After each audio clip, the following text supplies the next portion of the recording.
Salam Media Sriwijaya.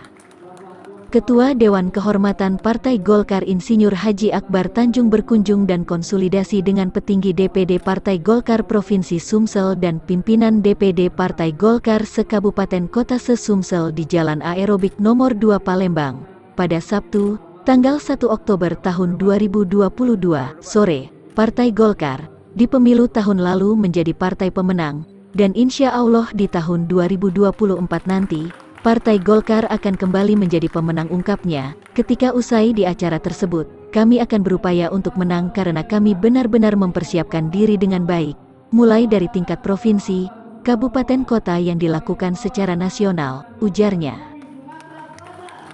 Ketua DPD Partai Golkar Provinsi Sumsel Haji Bobi Adityo Rizaldi, mengatakan terima kasih telah mendapat arahan dari Dewan Kehormatan Partai Golkar Akbar Tanjung.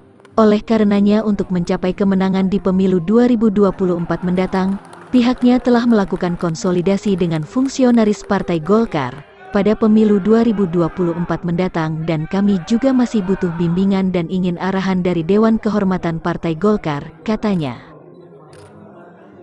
Insya Allah arahan yang diberikan dari Dewan Kehormatan Akbar Tanjung akan diterapkan di semua anggota Partai Golkar yang diikuti secara Zoom meeting sehingga bisa diikuti semua anggota partai yang ada di kabupaten kota di Sumatera Selatan.